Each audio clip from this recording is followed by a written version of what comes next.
Hello students, good morning to all. सभी बच्चों का स्वागत है एएम इंस्टीट्यूट के यूट्यूब चैनल में। और आप लोगों ने पढ़ा था बेटा पैराबोला। कल की क्लास थोड़ी सी डिस्टर्ब हो गई थी, उस वजह से आप लोग ज़्यादा क्लास नहीं हो पाई थी, तो उसी के आगे मैं प्रोसीड करूँगा। आज हम लोग पढ़ रहे थे पैराबोला, तो उसी प्रकार से हम लोग पैराबोला पढ़ेंगे और उसकी एनसीईआरटी प्रॉब्लम्स करेंगे। ठीक, तो बेटा क्लास 11th वाले सभी बच्चे ध्यान देंगे। पैराबोला हम लोग सीखेंगे और एनसीईआरटी प्रॉब्लम्स करेंगे। तो हम लोगों ने जो क्वेश्चंस करे थे वो बेटा 6 तक करे थे, कल के लेक्चर में 6 तक कराए थे मैंने क्वेश्चन। ठीक, तो आगे बेटा 7 नंबर क्वेश्चन से अब स्टार्ट करेंगे।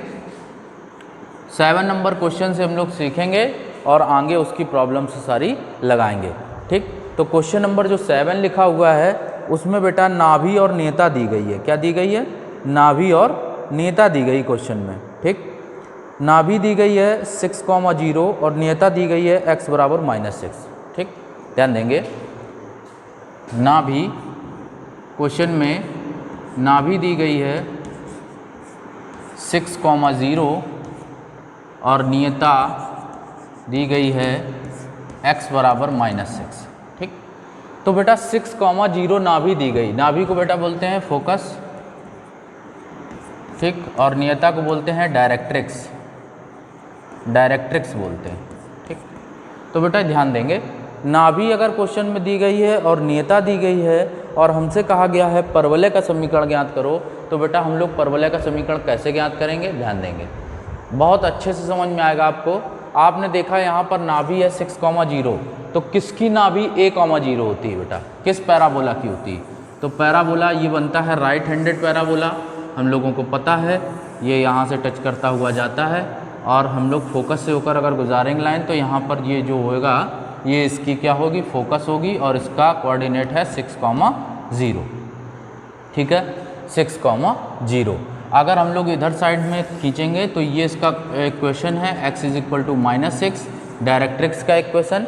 ठीक, तो हम लोग बेटा इसमें पढ़ते हैं कि ये s है, इसकी नाभि है, और हम लोग इसका एक कोऑर्डिनेट यहाँ पर लेट कर लेते हैं, यहाँ पर P पॉइंट, और उसके कोऑर्डिनेट ले लेते हैं x, y, और इस पॉइंट से हम लोग इस लाइन को मिला देते हैं। इस पॉइंट से इस लाइन को मिला देते हैं, तो इसका नाम डाल देते हैं M। तो बेटा जिन लोगों ने पुराने लेक्चर मेरे नहीं देखे हैं वो लोग पुराने लेक्चर ज़रूर देखें। आपको पुराने लेक्चर देखोगे आपको 100% समझ में आएगा और सारी चीज़ें क्लियर भी हो जाएंगी कि पुराने लेक्चर देखने पर कि किस तरह से हम लोगों ने पैराबोला की कॉन्सेप्ट सीखी है। तो डेफिनेशन ऑफ पैराबोला के अकॉर्डिंग अगर हम पढ़ें तो हम लोगों ने सीखा है कि किसी स्थिर बिंदु से from a constant point the distance of the focus and the distance of the directrix is always are equal. ठीक, तो मतलब PS किसी स्थिर बिंदु से नाभि की दूरी और स्थिर बिंदु से नियता की दूरी आपस में क्या होती है? बराबर होती है। तो लिखेंगे according to definition of parabola. Parabola की डेफिनीशन के अकॉर्डिंग अगर बात करते तो हम लोग पढ़ेंगे PS बराबर PM। क्या पढ़ेंगे? PS बराबर PM। तो PS कैसे निकाला जाएगा? PS, P से S के बीच की दूरी, मीन्स इन दो बिंदुओं के बीच की दूरी। तो दो बिंदुओं के बीच की दूरी का फॉर्मूला लगा देंगे। फॉर्मूला क्या होता है? √ में x - 6 का होल स्क्वायर प्लस y - 0 का होल स्क्वायर, ये आ जाएगा, और बराबर लगा देंगे PM। PM क्या हो जाएगा? x + 6 upon √1। ये बेटा कैसे लिखा? ये कैसे लिखा गया? ध्यान देंगे, ये इक्वेशन यहाँ पर जो बन के आती है, अगर कोई लाइन है और अगर इस पर परपेंडिकुलर कोई लाइन खींची जा रही है तो ये इसका लाइन का इक्वेशन है AX + BY + C बराबर 0। तो इस इक्वेशन पर डाले गए लंब की माप क्या होती है? AX + BY + C upon √A² और प्लस B²। ठीक, तो उसी प्रकार से यहाँ पर भी हम लोग देख लें, अगर x + 6 अपॉन √1 आया है तो यहाँ पर √1 कैसे आया? x का कॉफिशिएंट 1 था और y का कॉफिशिएंट कुछ नहीं था, मतलब y का कॉफिशिएंट हम लोग 0 ले सकते हैं बेटा। 0 ले सकते हैं y का कॉफिशिएंट, तो y तो 0 हो जाएगा, तो x 1 हो जाएगा केवल, बाकी 6 तो ऐसे लिखा जाएगा। इसके बाद अब हम लोगों को इस क्वेश्चन को, इस इक्वेशन को सॉल्व करना है और इक्वेशन को सॉल्व करके वैल्यू फाइंड आउट करनी है। ठीक, इक्वेशन को सॉल्व करके वैल्यू फाइंड आउट करनी है। ठीक है, तो बेटा बहुत आसान है फाइंड आउट करना, कोई दिक्कत नहीं। इसमें हम लोग क्या कर देंगे, स्क्वायर कर देंगे इसका। ठीक है, स्क्वायरिंग ऑन बोथ साइड्स, और जैसे स्क्वायर करेंगे तो क्या मिल जाएगा आपको, ध्यान देंगे। इसका स्क्वायर करेंगे तो यहाँ पर रूट हट जाएगा, यहाँ आ जाएगा A square x square plus B square, इसका स्क्वायर ओपन कर दें तो A square plus B square मतलब 36 प्लस और माइनस यहाँ पर आ जाएगा 6 2 12 वाई और 12x और प्लस आ जाएगा वाई स्क्वायर। वही चीज़ अगर इधर स्क्वायर कर दें तो इधर क्या आ जाएगा, एक्स स्क्वायर प्लस 36 और प्लस 12y, ये आ जाएगा। तो इस तरीके से जब हम लोगों ने इसको सॉल्व किया तो आपको देखने पे मिल रहा है कि 36 कैंसिल हो जाएगा, एक्स स्क्वायर कैंसिल हो जाएगा, ये 12x उधर जाएगा तो Y square is equal to 12x plus 12x add हो जाएंगे तो आ जाएगा 24x आ जाएगा। क्या आ जाएगा बेटा, 24x। ये जो पैराबोला की डेफिनीशन थी उसके अकॉर्डिंग हम लोगों ने इक्वेशन फाइंड कर लिया। ठीक है, पैराबोला की डेफिनीशन के अकॉर्डिंग हमको ये क्वेश्चन समझ में आ गया कि 7 नंबर क्वेश्चन हम लोग कैसे करेंगे। ठीक, तो जब नाभि और नियता दी जाएं तो उन दोनों को किस तरह से क्वेश्चन को करते हैं ये आपको आई थिंक अच्छे से समझ में आ गया होगा। ठीक है, देखेंगे question number 8। Question number 8,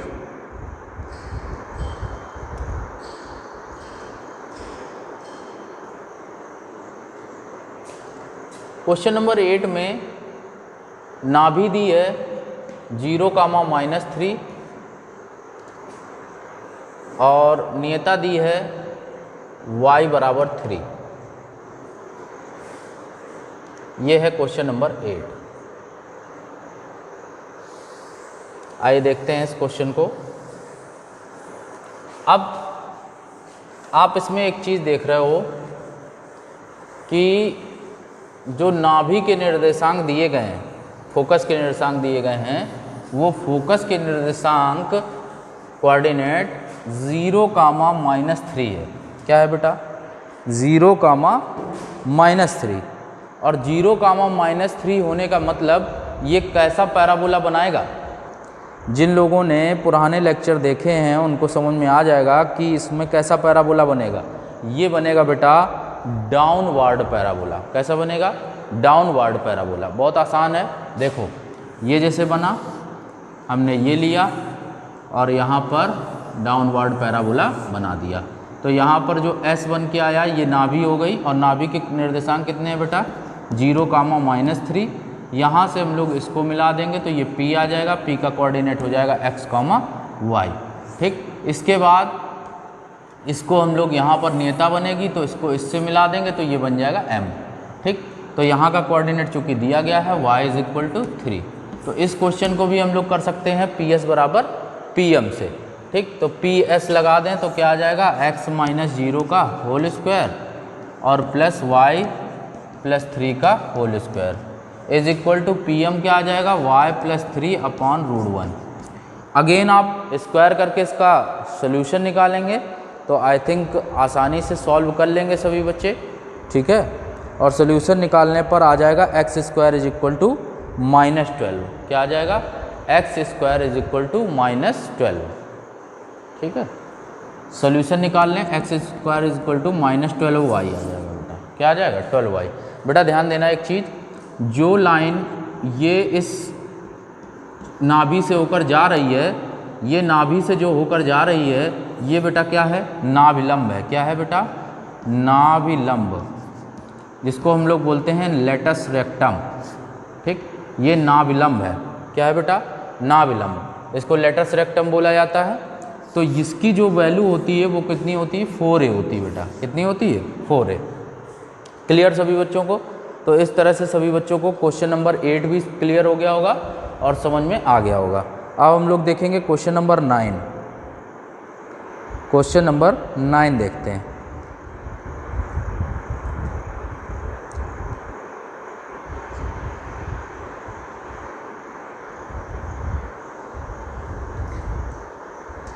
question number 9 जो है बहुत आसान है, देखते हैं।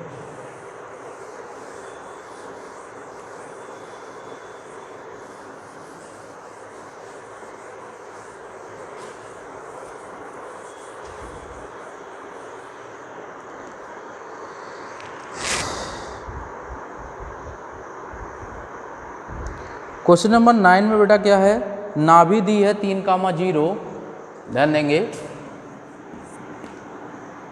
फोकस मीन्स नाभि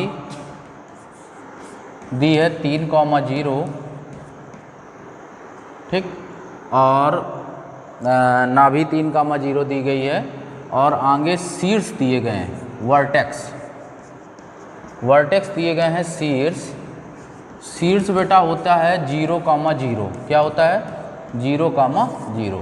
तो यहाँ पर शीर्ष दिए गए हैं और नाभि दी गई है। शीर्ष और नाभि देने के बाद आपसे कहा गया है कि इसके पैराबोला का इक्वेशन फाइंड आउट करना है, ठीक है, पैराबोला का इक्वेशन फाइंड आउट करना है।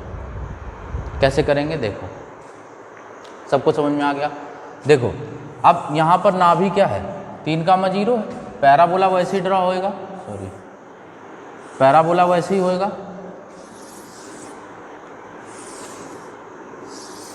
ठीक, पैराबोला बनाएंगे क्योंकि 3,0 है, means this is the right handed parabola, ठीक। ये कैसा है, राइट हैंडेड पैराबोला है और एक्स एक्सिस की पॉजिटिव डायरेक्शन में माउथ ओपन होगा इसका, ठीक। तो यहाँ क्या आ जाएगा 3,0, so this is the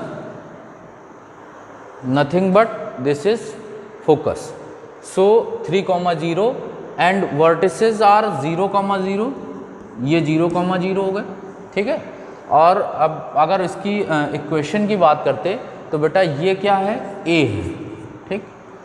here अगर हम लोग बात करते तो हियर हम लोग देख सकते हैं a इज इक्वल टू क्या है 3 है बेटा, और अगर a इज इक्वल टू 3 है तो यहाँ पर जो राइट हैंडेड पैराबोला होता है इसकी पैराबोला की इक्वेशन क्या होती है, y² is equal to 4ax होता है, क्या होता है y² is equal to 4ax। तो y² is equal to 4, a का value 3x, then y² is equal to, अगर हम लोग निकालेंगे आंसर तो y² इज इक्वल टू आ जाएगा 12x, क्या आ जाएगा 12x answer, 12x will be the answer.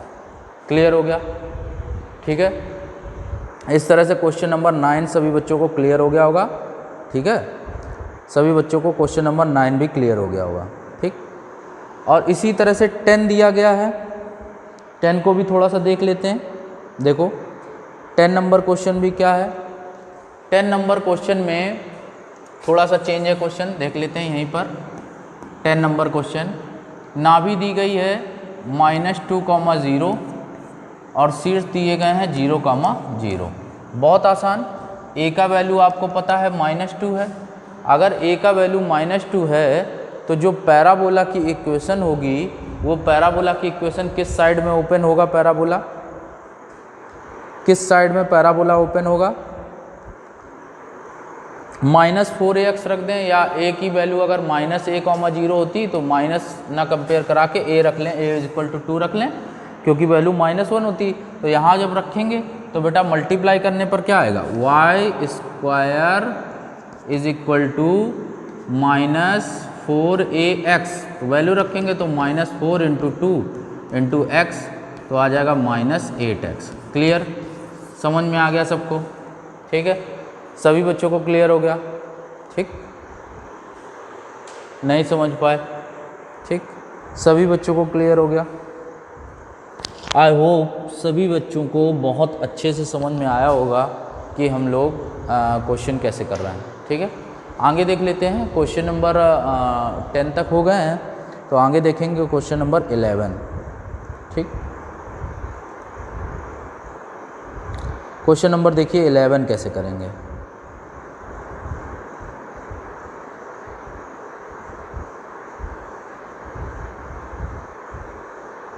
बहुत अच्छा क्वेश्चन है, कह रहा है शीर्ष 0,0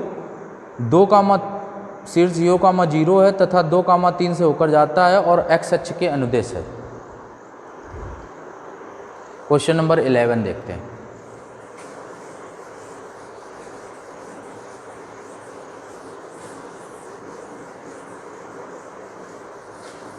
क्वेश्चन नंबर 11 ध्यान देंगे। अच्छा क्वेश्चन है बेटा, क्वेश्चन लिख देता हूं मैं। 11 में कह रहा है उस परवलय का समीकरण ज्ञात कीजिए। Find the equation of which parabola, उस परवलय का समीकरण ज्ञात करना है जिसका शीर्ष है 0,0 और यह 2,3 से होकर जाता है, 2,3 से होकर जाता है, ठीक है। और एक्स अक्ष के अनुदेश है, एक्स अक्ष के अनुदेश, अनुदेश मतलब एक्स अक्ष की डायरेक्शन में है, ठीक।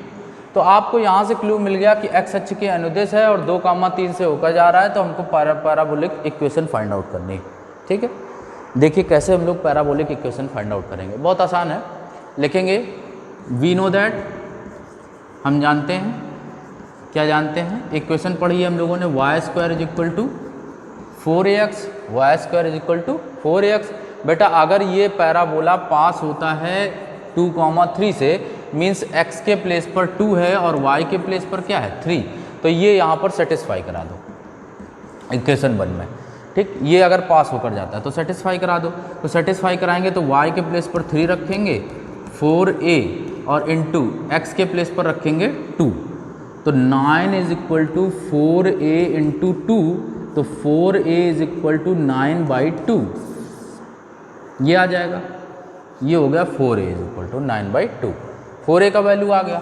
अब हम लोगों को 4a पता, ये वैल्यू यहीं पर शिफ्ट कर दें, from equation first, from equation 1 रखें, तो y² इज इक्वल टू आएगा 9/2x, तो 2y² इज इक्वल टू हो जाएगा 9x। तो पैराबोलिक जो इक्वेशन निकली वो कितनी आ गई, 2y² is equal to 9x, ठीक है। तो सभी बच्चों को ये 11 नंबर क्वेश्चन क्लियर हो गया होगा, ठीक है। इसके आगे आप लोगों को जो क्वेश्चन नंबर 12 है वो आप अपने क्वेश्चन अपने मन से लगाएंगे, ठीक है। वो बिल्कुल सिमिलर इसी तरह से है 12 नंबर। तो 12 नंबर जो क्वेश्चन है उसमें क्या है 5,2 से होकर जाता है बस, और शीर्ष क्या है 0,0 है। तो मेन क्वेश्चन यही है सेम, बस इसकी जगह पर क्या है 5,2 है, तो आप उसकी इक्वेशन आसानी से फाइंड आउट कर लेंगे। तो बेटा आज की क्लास में यहीं स्टॉप करता हूँ। सभी बच्चों को आई थिंक बहुत अच्छे से पैराबोला क्लियर हो गया होगा। तो कल से आप लोगों को पढ़ाया जाएगा हाइपरबोले, मीन्स वो अतिपरवलय पढ़ाएंगे या दीर्घवृत्त पढ़ाएंगे, एलिप्स, तो उसकी कंसेप्ट क्लास आप लोगों की कल से होगी। तो आज की क्लास अगर पसंद आई हो तो वीडियो को लाइक करिए, चैनल को सब्सक्राइब करिए और ज़्यादा से ज़्यादा शेयर करिए। Thank you.